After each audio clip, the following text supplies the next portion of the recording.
Good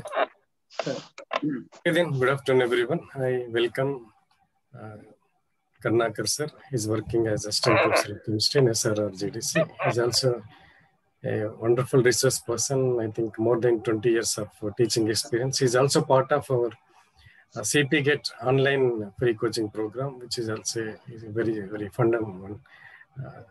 A tremendous success we have seen. So on behalf of KGC Chemistry and students of JAM aspirants, I welcome Karnakar sir. Sir is going to discuss about the different aspects of adsorption and related to surface chemistry. So once again, I welcome. Thank you very much, Karnakar sir, for sharing your valuable time with a short notice. Thank you very much. Yeah, thank you very much, Ramesh sir and Satyanarayana sir. So thank you for giving me this opportunity. So really, it's a wonderful program. Previous the CP GET and now which is going on IIT JAM. The students can have good chance to get into prestigious institutes, IITs. So very good opportunity for all of you. So once again, good evening to all dear students. So today I am going to discuss about colloids and surface chemistry. Okay. So just a few seconds.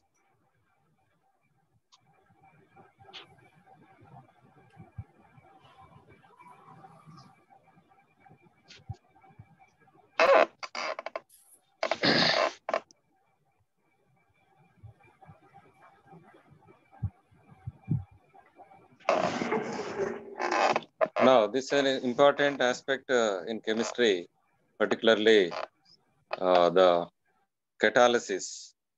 So, various reactions takes place in presence of catalyst. So that comes in a surface chemistry. And before that, so we have to understand some of the aspects of colloids. So first of all, let us see about colloids. So you have some previous idea about colloids and surface chemistry. So Thomas Graham classified the substances into two types. So based on their diffusion. So the phenomena diffusion. First type, quickly diffused. They are considered as crystalloids.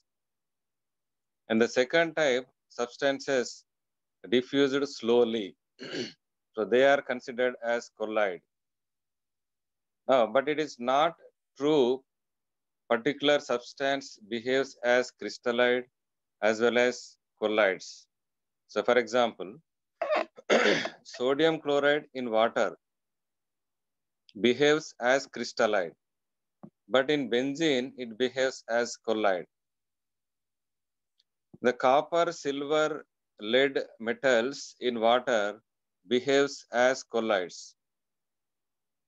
But in other solvents like benzene, they behaves as other type of substances.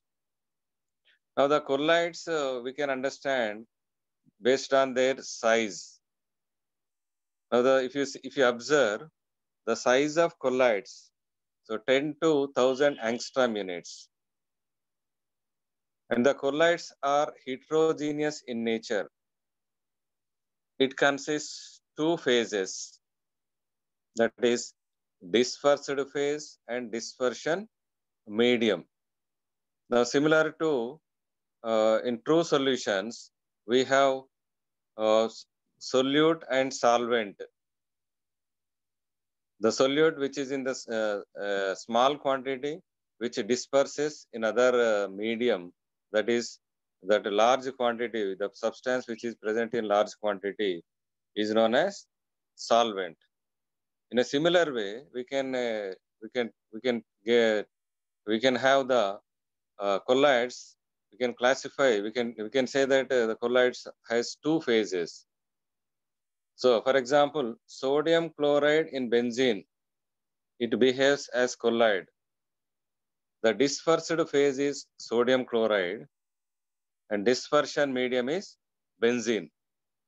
Suppose the same sodium chloride in water, it is a crystalloid substance, or it is known as a true solution. So in that, the sodium chloride as solute and the water as solvent. So the dispersed phase resembles solute and the dispersion medium resembles solvent. So that's enough. Now we have other examples like a starch colloidal solution. And the dispersed phase is starch and the dispersion medium is water. Now we have starch colloidal solution in which the dispersed phase is starch and the dispersion medium is water. And now we can classify the colloids into different types, that is types of colloids depending on the physical state of the dispersed phase and dispersion medium.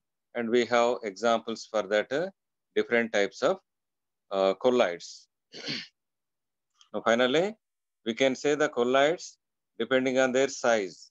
So the size of colloids is 10 to 1000 angstrom units. Now below that, they are known as crystalloids. And above that, they are considered as suspensions. Now ultimately, the colloids can be said depending on their size. So coming to the types of colloids, so we have solid sol, where the dispersed phase is solid and the dispersion medium is also a solid. So both are in solid state, the dispersed phase as well as the dispersion medium. Now example for that solid sol is alloys. Now all alloys comes under this category. You know alloys, brass, bronze, German silver, etc. And the second type of colloid, sol, SOL simply, in which the dispersed phase is solid and the dispersion medium is liquid. Now for this, we can take as examples ink and paint. So this is a example for sol type of colloids. And the next one is aerosol, where the dispersed phase is solid and the dispersion medium is gas. And you can take the examples smoke, dust in air. Smoke, dust in air. It's an example for aerosol, that is solid particles in air, that is gas. Next category is gel, in which the dispersed phase is liquid and the dispersion medium is solid, or you can say liquid in solid. That is examples, all jellies comes under this category. And the next type of colloids are emulsions. You know the emulsions.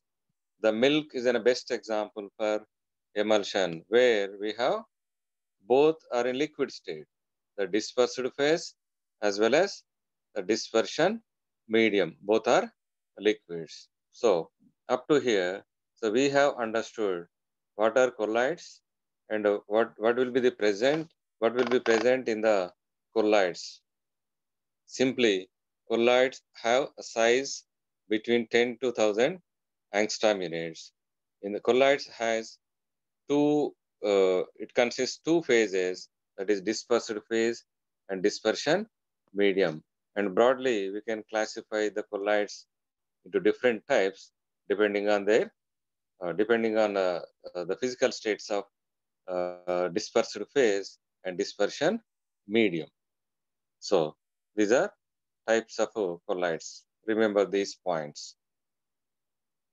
And let us discuss about the classification of colloids. Now, how we can classify the colloids? That there are two types. So this the earlier classification is the physical, depending on the physical state of dispersed phase and dispersion medium. So this classification is different. The colloids can be classified depending on the attraction between or interaction between the dispersed phase and dispersion medium. So hence they are classified into two types, that are lyophilic colloids, and the second one is lyophobic colloids. You know, the philic, liking, or attractive. So the interaction between dispersed phase and dispersion medium is more, or the more interaction will exist between dispersed phase and dispersion medium. And if the medium is water, so generally we'll take the dispersion medium water. You can also observe in solutions, true solutions. Water is one of the important solvent.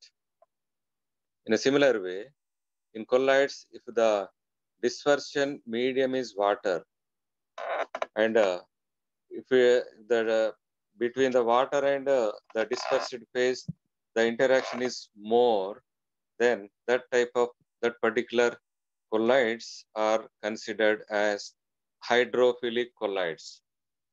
Lyophilic, in that particularly, they are considered as hydrophilic colloids. Now you can take starch in water. The best example for lyophilic colloid or hydrophilic colloid. And this is a colloidal solution is known as a reversible colloidal solution. So which means, so we can add both dispersed phase and dispersion medium to get a colloid, and we can separate both the dispersed phase and dispersion medium. Suppose if we take starch in water, then we can form a colloidal solution. If you evaporate water, then we'll get a starch powder. That means the dispersed phase can be separated. Hence, these particular type of colloids are known as reversible colloids. And the second one is lyophobic colloid. So already you know that lyophilic means interaction will be more. Here phobic means fear or dislike. Meaning literally phobic means fear, or here we can understand as dislike. That means the interaction will be less between the dispersed phase and dispersion medium. Now example, the metal colloids. So like as we have seen the copper, silver, lead metals in water. So this is an example for metal colloids, and which is a lyophobic colloid. And contrary to the lyophilic colloids, these are irreversible, which means we cannot get in the original state of that dispersed phase after obtaining the colloids by adding the dispersed phase and dispersion medium. And one of the other property of colloids, if you see, the colloids can diffuse through normal filter paper, but they cannot diffuse through parchment paper. Again, you can say, depending on their, based on their size, the colloids cannot diffuse through parchment paper. Now, if you observe the other property, that is Tyndall effect. Now, what is known as Tyndall effect? So, briefly, in a one sentence, you can remember the colloid particles scatters light or otherwise the scattering of light by colloidal particles is known as Tyndall effect. And one of the other property of these colloidal particles, is Brownian movement. What is meant by Brownian movement? Simple. The random movement of colloidal particles, or the disorder movement of colloidal particles, or otherwise zigzag movement of colloidal particles, is known as Brownian movement. So this is about properties of some of the important properties of colloidal particles.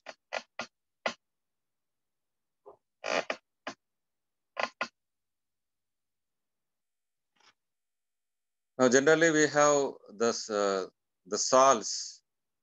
So, which are known as sol, where the dispersed phase is solid and the dispersion medium is liquid. That is solid and liquid. And for the stability of sol, certain concentrated electrolyte is required. And the sol has positive and negative ions. But these sols can be classified as positive sol, negative sol, depending on the charge present on the sol. Now, if you see the ferric hydroxide sol, it has ferric 3+ ions, as well as, so that is not chloride, hydroxyl ions. But in that sol, Fe+3 adsorbs. Hence, it is considered as positive sol, or it gets a positive charge. The ferric hydroxide gets a positive charge when it is present in a sol. So, if you take arsenic sulfide, the sulfide adsorbs sol particles. Hence, it consists negative charge. So, though it consists arsenic +3, it is considered as the negative sol. So, ultimately, we can classify the sols depending on the charge present on the sol. That is positive sol and the negative sol. Now, besides these two, we can consider the oxides of metals and the basic dyes, hemoglobin. So these are examples for positive sol. You can remember the oxides of metal, like aluminum and ferrous, and basic dyes, hemoglobin. These are examples for positive sol. And apart from arsenic sulfide, which is a negative sol, so we have gold silver sol and antimony sulfide and acid dyes, gum starch. So these are examples for negative sol. So once again, besides arsenic sulfide, we have silver gold sol, antimony sulfide, and then gum starch. So these are examples for negative sol. So once again, the sols can be classified as positive sol, negative sol. And let us see the stability of colloids. So you know the lyophilic or hydrophilic colloids are stable. So why they are stable? because there will be more interaction between the dispersed phase and dispersion medium. So naturally, the hydrophobic or lyophobic colloids are unstable because the interaction will be less. Hence, they are less stable or unstable. Now, to these colloids, if we add electrolyte, then one important phenomena takes place that is known as coagulation. And the hydrophobic sol gets stability by addition of hydrophilic sol, or otherwise, on addition of hydrophilic sol to hydrophobic sol, it gets a stability. Now, that phenomena or that process is known as the protection of colloid. It is known as a protection of colloid.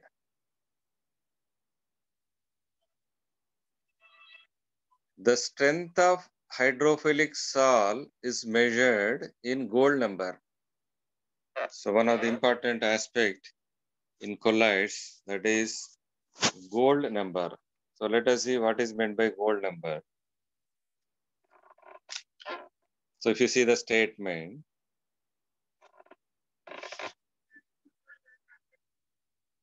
to 10 grams of gold sol, the gold sol means gold in water or gold particles as colloidal particles, which is present in water, or the dispersed phase is gold particles, the dispersion medium is water. To 10 grams of gold sol, an addition of 1 ml 10% NaCl to prevent coagulation, the required hydrophilic sol. The required amount of hydrophilic sol is known as gold number. And that is measured in milligrams. It is called gold number. See once again, to 10 grams of gold sol, an addition of 1 ml 10% sodium chloride, that is electrolyte, to prevent a coagulation, the required hydrophilic sol in milligrams is called gold number.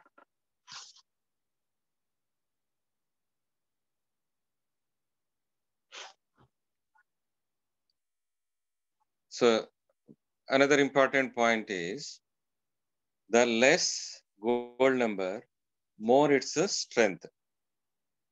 Less gold number, more its strength. Suppose gelatin, which has a less gold number, try to remember, its gold number is 0.005 to 0.01.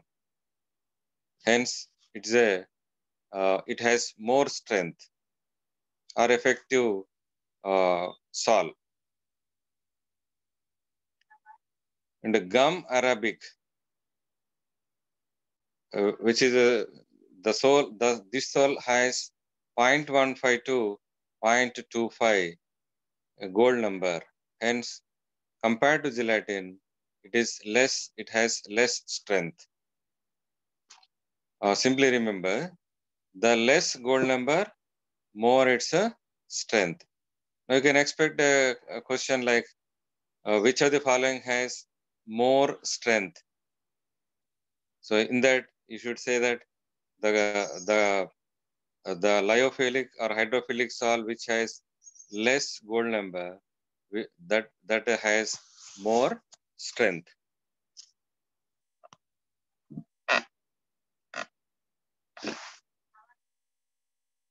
So the coagulation and addition of electrolyte, sol turns into precipitate.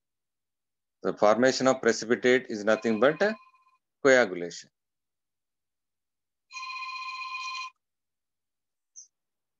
The colloidal particles possess similar charges. Hence, there are repulsions. But on addition of electrolyte, the electrolyte has positive and negative charge. So, if the colloidal particles has positive charge, that reacts with the negative charge of electrolyte. That means the neutralization takes place. In that phenomena, the coagulation phenomena, if the colloidal has positive charge, so that reacts with the negative charge of electrolyte, so that the neutralization takes place. If the colloidal particles has negative charge, that negative particles reacts with the positive charge of electrolyte. Hence, again the neutralization takes place, so that the coagulation occurs. Or simply, remember the coagulation is nothing but formation of a precipitate. So as I said, the positive colloids will be neutralized by negative particles of electrolyte. And the negative colloids will be neutralized by positive particles of electrolyte. So this can be explained based on a principle that is known as Hardy-Schulze principle. That is, the coagulation capacity of electrolyte depends on size as well as charge of ions. So very important principle, the coagulation process, that is Hardy-Schulze principle. So try to remember.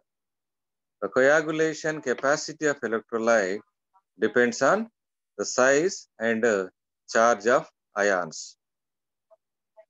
Or the coagulation capacity is directly proportional to size and charge of that particles. So as we explained previously, arsenic sulfide, which is a negative salt.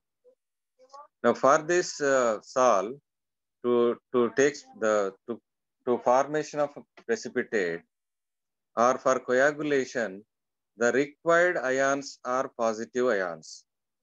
They are sodium ions or magnesium ions or aluminum ions.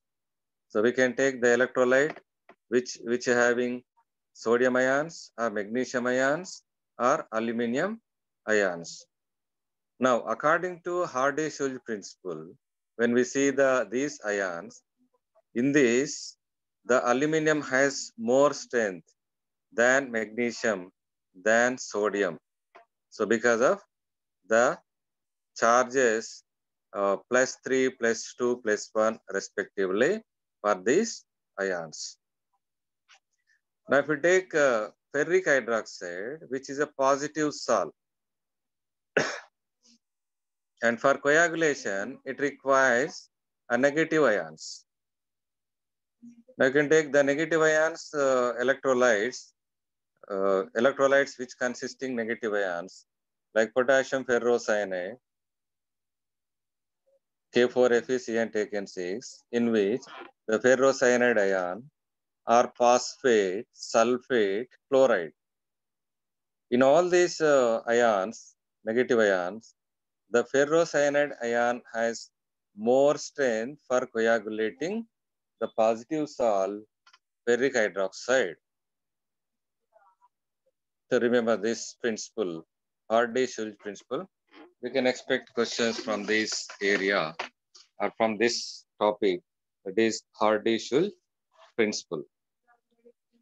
And let us move to other topic, that is emulsions.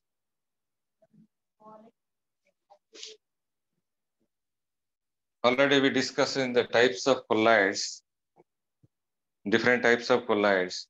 Among them, the emulsions are particular type of colloids where the dispersed phase and dispersion medium both are in liquid phase.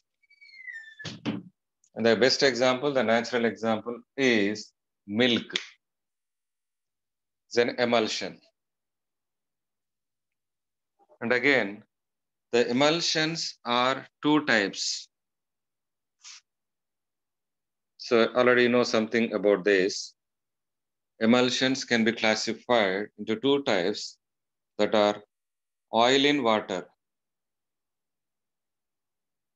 And number two, water in oil. Now, oil means not exact oil, that is edible oil or whatever it is, the coconut oil. So here the meaning is oil means which will not mix with water. So in that, the dispersed phase is oil and the dispersion medium is water. So you know the milk in which the fat is present. The fat resembles as oil. So fat in water is, uh, is present in milk. And the second one is, example, you can take cheese, cod, liver oil, in which the dispersed phase is water and the dispersion medium is oil. So this is about emulsions. So try to remember briefly these points regarding emulsions. And let us see some of the important applications of colloids. So in drugs, we have some application.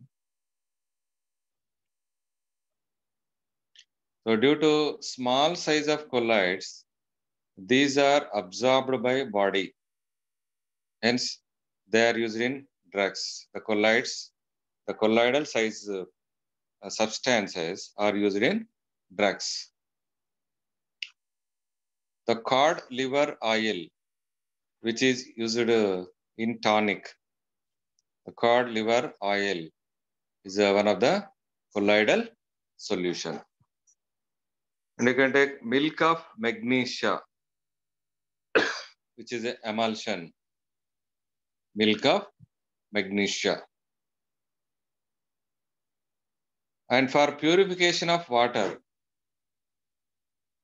the alum, the potash alum is used for purification of water.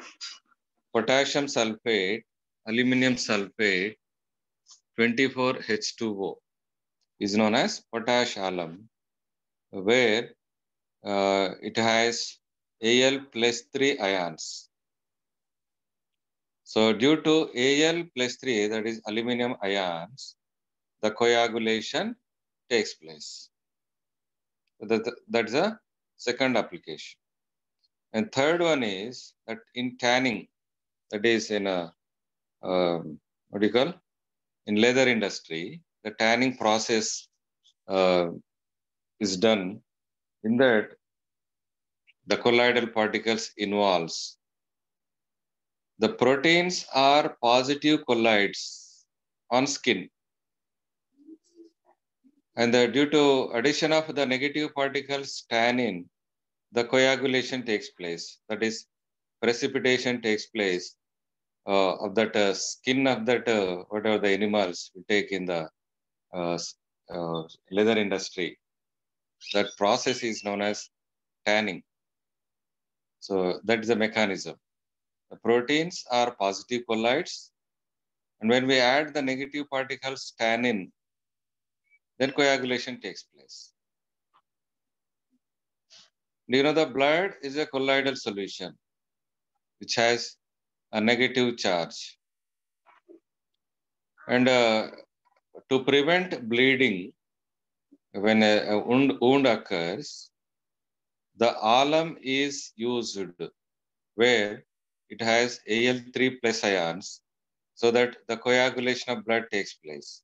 That means the bleeding stops when we keep alum at the place of wounds, because the blood is negative charge, negative colloid, and when we add Al plus 3 that is present in alum, the coagulation takes place.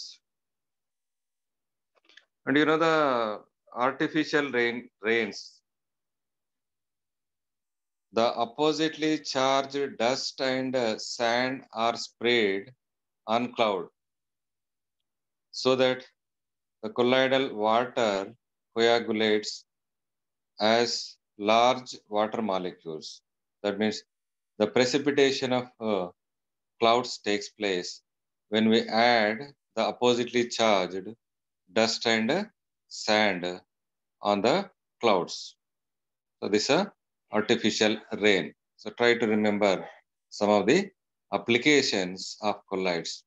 So they are used in drugs or medicines, and these are used in purification of water, and these are used in uh, leather industry, that is tanning process, and for coagulation of blood, we'll use the alum, potash alum, and in artificial rains, the colloidal particles plays an important role.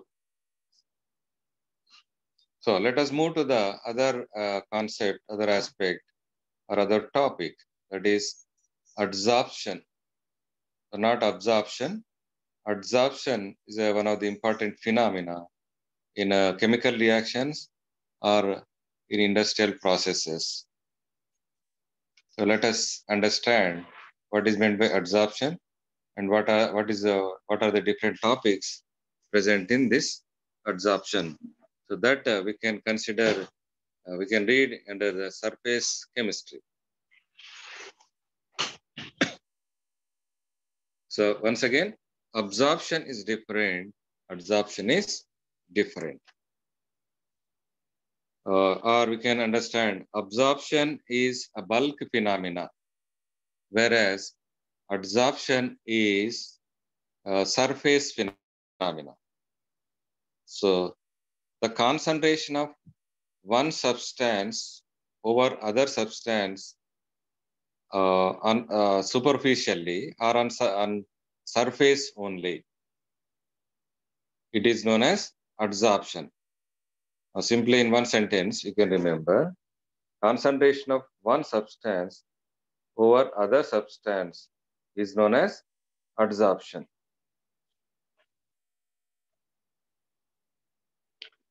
Now, if you see the absorption, concentration takes place on surface as well as inside.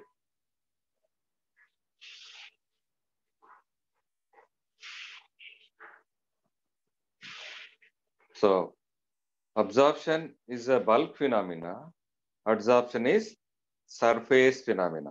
So that's why the surface chemistry, the processes where we can understand which takes place on surface is known as surface chemistry. In that, the adsorption is a surface phenomena. Now, if you take ammonia gas, which dissolves in water, that means not only on the surface of the water, but it goes into inside of the water, that is medium. So it is known as absorption. And ammonia adsorbs on charcoal. Ammonia gas, same ammonia gas, adsorbs on charcoal. In that, the first phenomena is absorption, and the second phenomena is adsorption. That means it cannot go enter into the inside of that charcoal. It only present or concentrates on surface of that charcoal. And in the adsorption phenomena, we have adsorbent and adsorbate, so two substances similar to dispersed phase and dispersion medium and solute and solvent. In a similar way, we use these terms in adsorption, that is adsorbent, adsorbate. Now, adsorbent is that medium in which where the adsorption takes place, and adsorbate is the substance where absorbs another substance. Adsorbate, which absorbs another substance. So in the previous example, the ammonia is adsorbate. Or you can also take other examples like Ranne nickel. You might have studied in organic synthesis. Ranne nickel is used as a good reducing agent or for addition of hydrogens. In alkenes, that is in double bonds, that is unsaturation, we can add hydrogens by using nickel metal or nickel catalyst, where on nickel metal, the hydrogen gas is adsorbed. So hence, nickel is adsorbent, hydrogen gas is adsorbate. Now again, this adsorption can be classified into two types. That is physical adsorption or physisorption. You can use another word, physisorption. And the second one is chemical adsorption, chemisorption. Now, by looking these words, these terms, these types of adsorption, you can understand easily. The physical adsorption, where the physical attractive forces exist, that are van der Waals forces. In chemical adsorption, there are more attractive forces between adsorbent and adsorbate. That is, chemical attractions will be present in chemical adsorption. Now let us see the differences between physical adsorption and chemical adsorption. So try to remember some of these points with respect to differences of physical adsorption and chemical adsorption.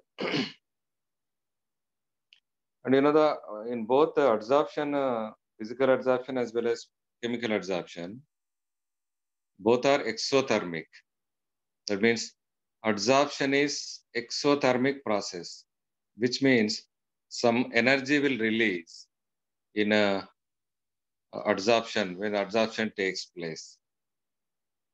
But the released energy will be less in physical adsorption, that is around 20 to 40 kilojoules.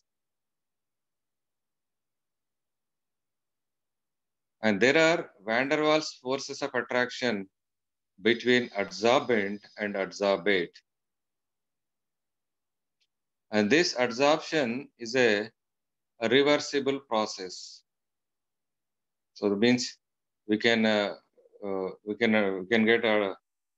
or the adsorbate adsorbs and adsorbent, and we can separate adsorbate and adsorbent. That means adsorption, the separation of adsorbate and adsorbent is known as desorption. Adsorption takes place, desorption takes place. So that is a reversible process. Now, adsorption of gases on solid surface. You can take that example again. And it is a multi-layered. That means one layer or other layer, the adsorption takes place in a multi-level, or it's a multi-layered adsorption. Now, another important point is it takes place at a low temperature and high pressure. It takes place at a low temperature and a high pressure. That means for physical adsorption, the favorable conditions are low temperature and a high pressure. And in chemical adsorption, the chemical forces exist. The previous one, physical forces exist. Here, the chemical forces exist between adsorbent and adsorbate. and it is also exothermic. Here, the released energy is 40 to 400 kilojoules. Since this chemical absorption has chemical forces, hence it is a irreversible absorption.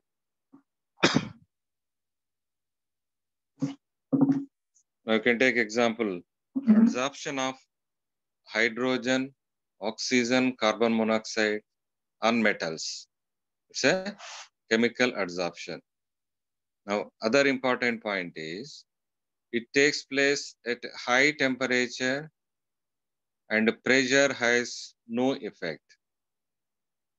In physical absorption, low temperature, high pressure. But here, it requires, in chemical absorption, it requires high temperature and there is no need of pressure, or pressure has no effect. And it's a unilayered process. And let us see the factors affecting absorption. So let us see one by one these points. The nature of adsorbent. Adsorption depends on solid adsorbent. The various gases adsorbs differently on solid surface.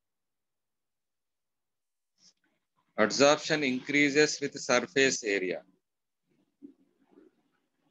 And you can take silica gel and charcoal are good adsorbents due to porous in nature and more surface area. Whenever the surface area increases, the adsorption increases. So that is the first point, the nature of adsorbent. And number two, nature of adsorbate. You know the adsorbates, the easily liquefiable gases like CO2, ammonia, HCl. So these are easily liquefiable gases. Adsorbs more on solid surface. And some of the gases which are not easily liquefiable, like hydrogen, nitrogen, inert gases. So they adsorbs less. They adsorbs less because they are not easily liquefiable gases. So factors affecting adsorption.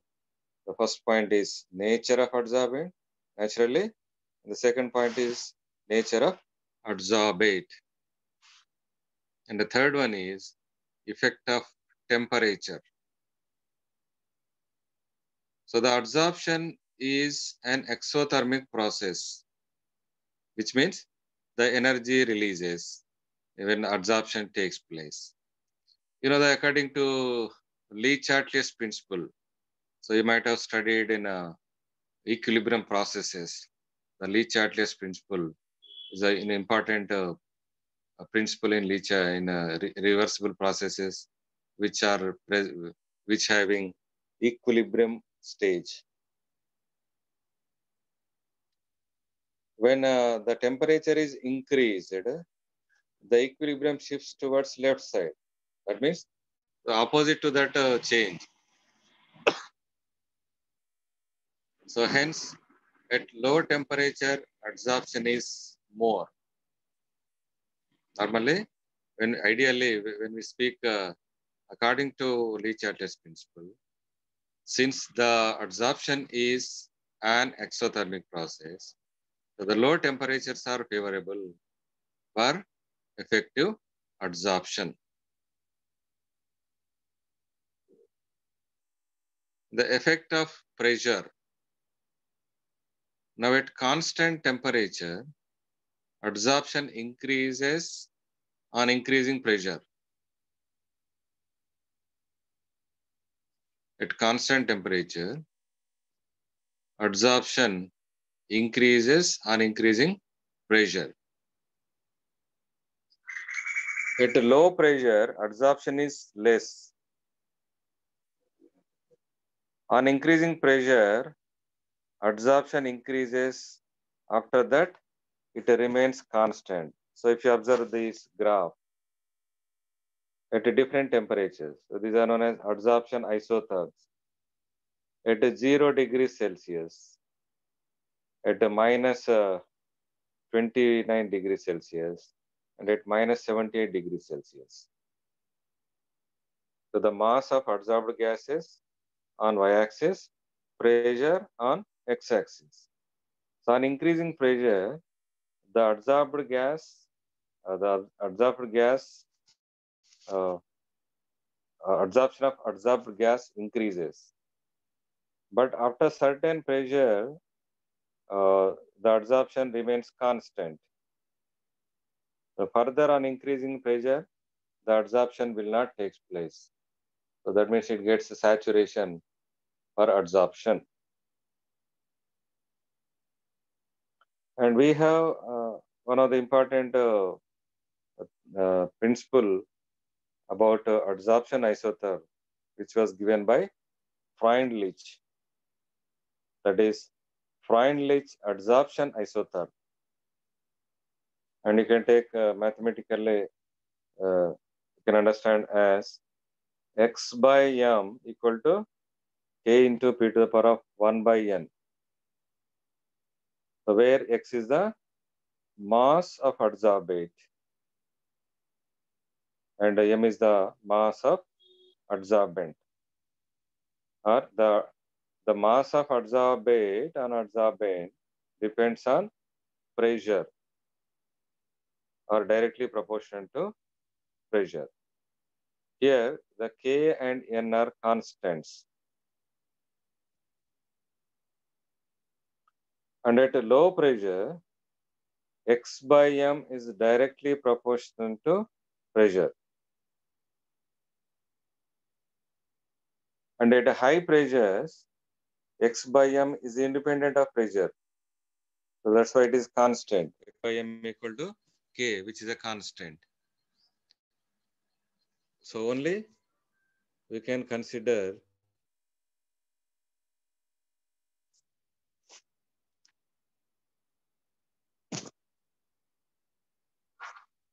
at low pressures, the adsorption of adsorbate over the adsorbent depends on pressure. So that is directly related or directly proportional to pressure. And we can change this equation in terms of logarithms, this mathematical equation, the Freundlich adsorption isotherm. So log x by m equal to log k plus 1 by n log p. So this, which is in the form of y equal to mx plus c, where the intercept is log k and the slope is 1 by n. Now if you draw a graph between log x by m versus log p, we'll get a straight line with an intercept. And the next one is Langmuir adsorption isotherm.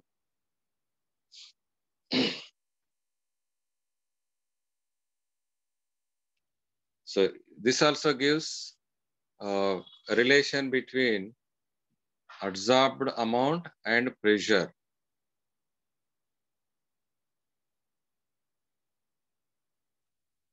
Now, when we understand this Langmuir adsorption isotherm, the solid surface is homogeneous. It consists adsorption sites. And the adsorption takes place unilayered. And the third point is adsorption is a reversible process. And in forward step, the condensation of gas takes place on solid surface. In backward step, evaporation of gas takes place on solid surface. The equilibrium attains, since it is a reversible, we'll get equilibrium. That equilibrium attains when the rate of forward step equals to rate of backward step. Mathematically, the Langmuir adsorption isotherm can be written as x by m equal to k into theta. So in a similar way, x by m is similar to as we discussed in the Freundlich adsorption isotherm. X is the mass of adsorbate and m is the mass of adsorbent. Here the theta is different. That is area of gas adsorbed. So this theta can be written as theta equal to Bp by 1 plus Bp. Here B is the constant, P is the pressure. So when we substitute theta value in the above equation, so x by m equal to k Bp by 1 plus Bp. So x by m equal to A into P by 1 plus Bp. Since we can write Kb equal to A. So we can say that AB are two constants. And X is a mass of gas, M is a mass of solid, where the gas is adsorbed on solid. A mass of that adsorbate and a mass of adsorbent. And you can modify this equation. The above equation is divided with the pressure x by m by p, A by 1 plus Bp.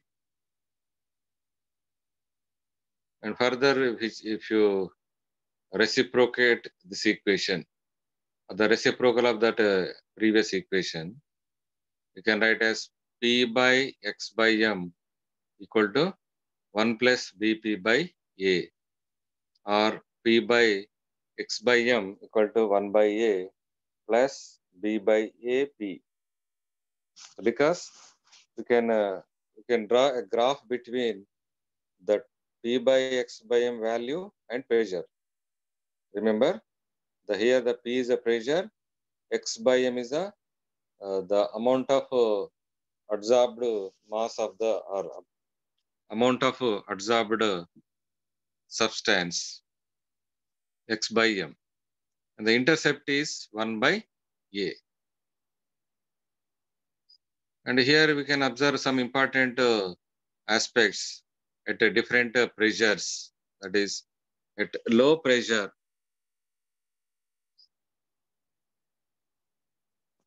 one is very much greater than Bp. So in the theta equation, which is theta equal to Bp by 1 plus Bp, if you at low pressure, one is very much greater than Bp, then in the denominator, the 1 plus Bp equal to 1.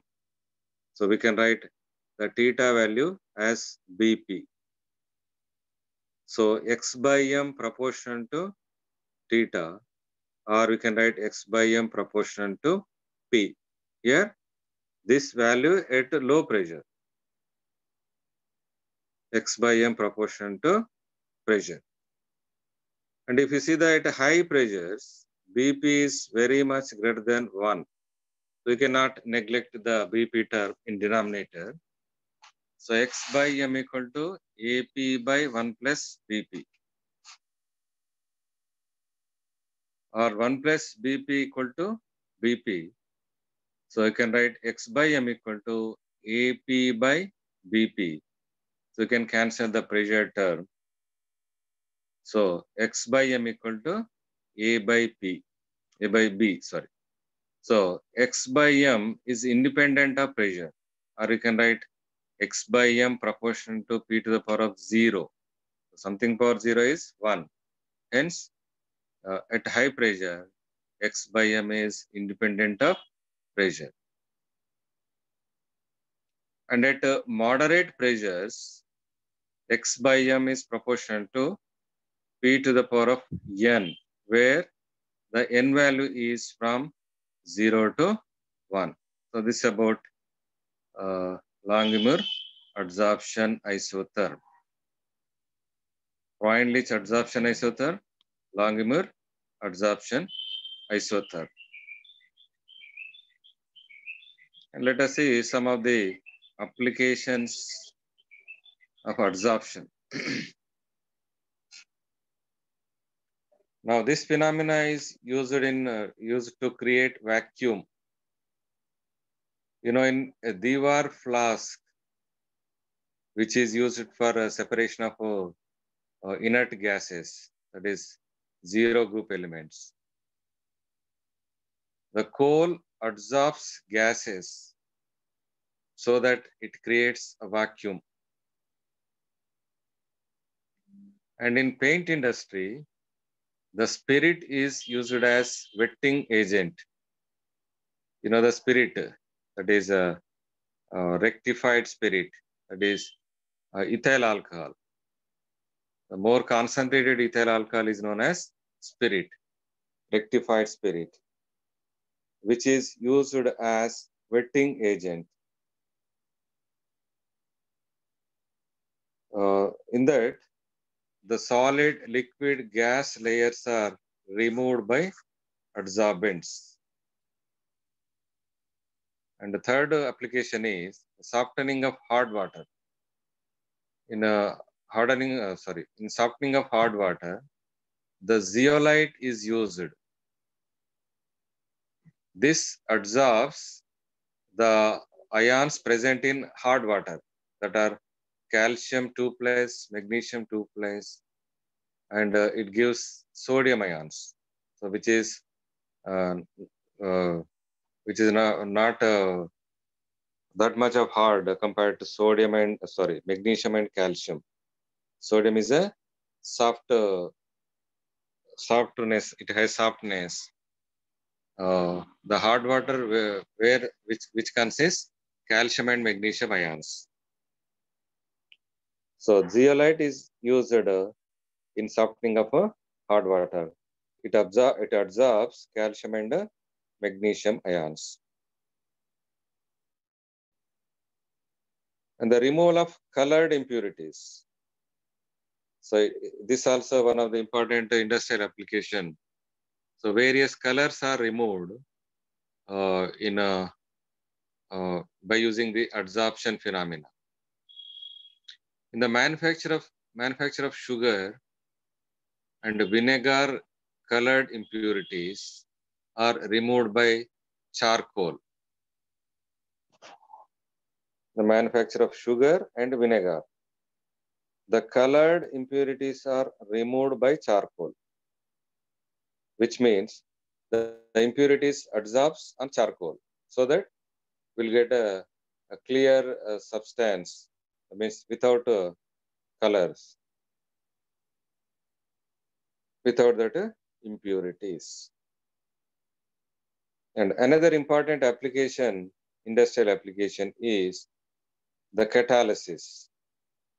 You know, the catalysis. So frequently we will discuss about catalyst and catalysis. In that, again, the adsorption of reactants takes place on catalyst.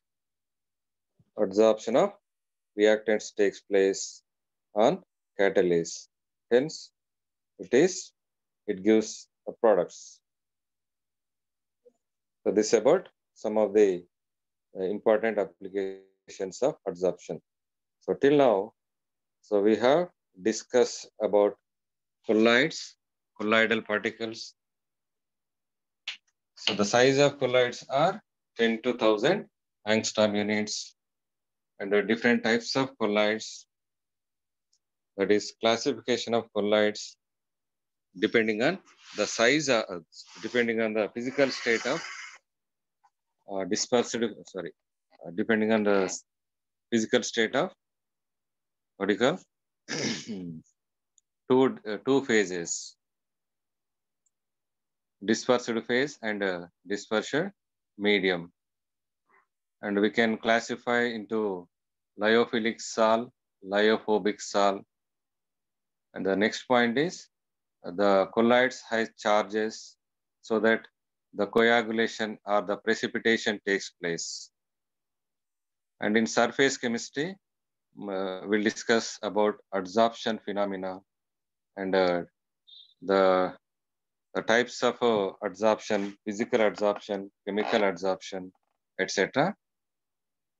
Then coming to the Freundlich adsorption isotherm, Langmuir adsorption isotherm, and then later on some of the applications of adsorption process. So let us see some of the simple questions what we expect in a competitive exams.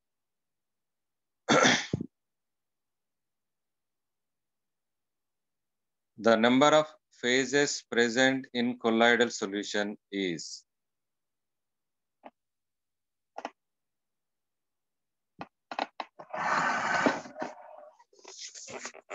hello Ramesh bhai, unmute చేయండి students. No, okay.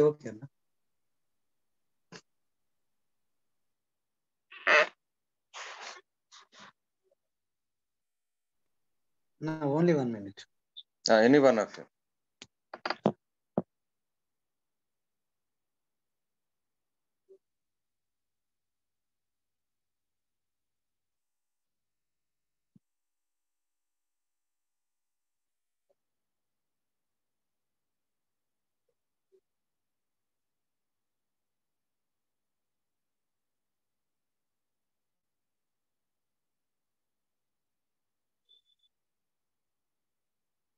Now you can see the some of the questions.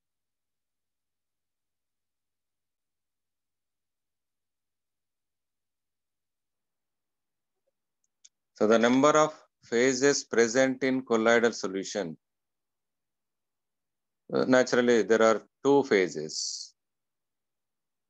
That is dispersed phase and dispersion medium. And the second question is, colloids are purified by, you can purify the colloids based on their property, that is Brownian movement. And the physical adsorption is appreciably takes place at lower temperature. Any one of you students? Low temperature, sir. Low temperature. Low temperature. Good. These are simple questions we can expect. The fourth one, chemisorption is a dash process. Irreversible process. Exothermic, sir. Exothermic process.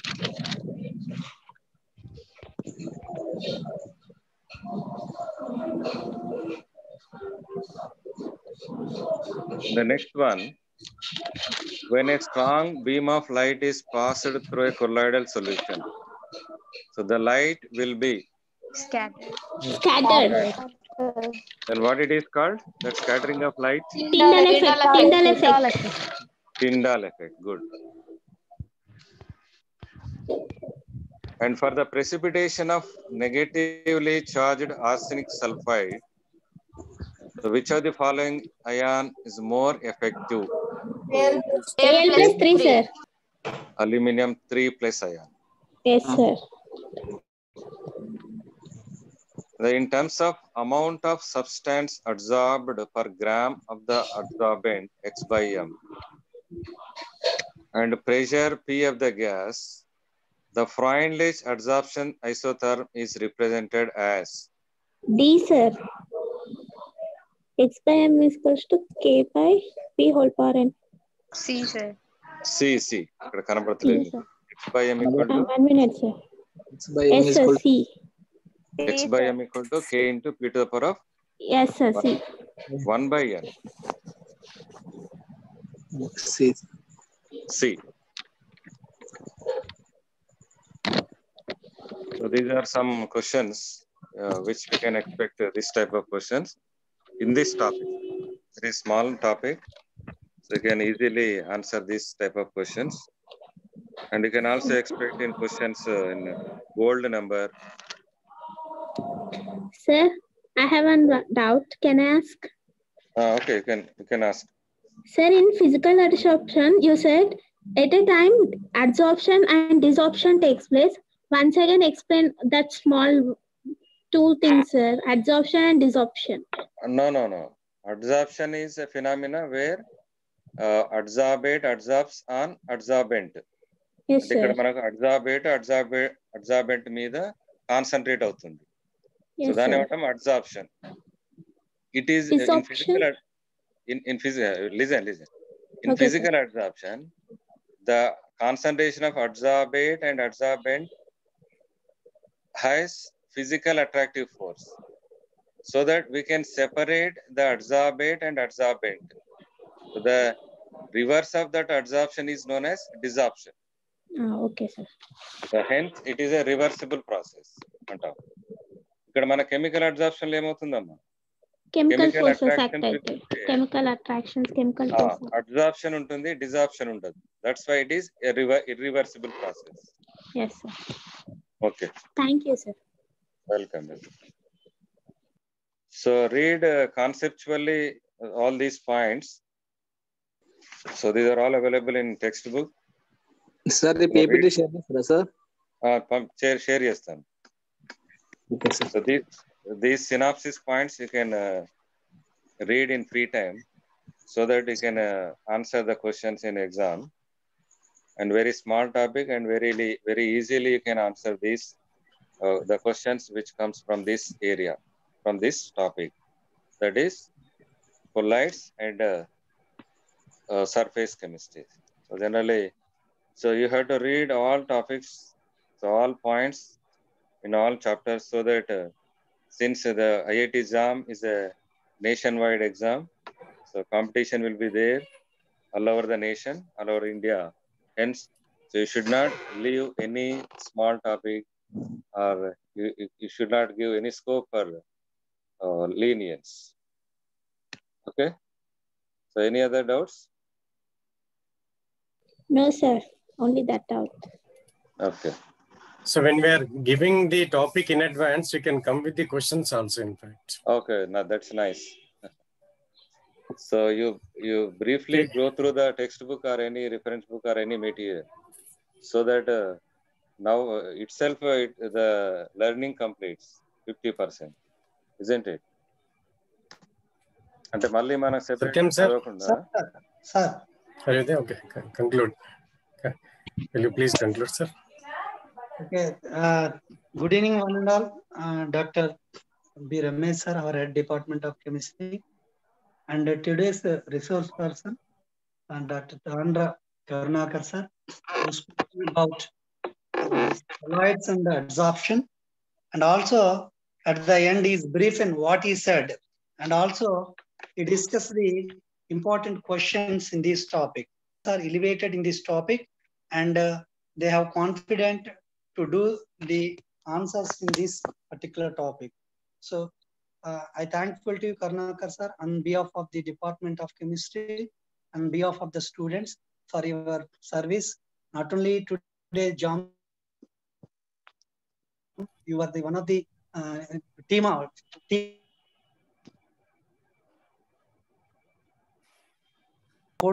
And also same topic is once again I'm thanking you.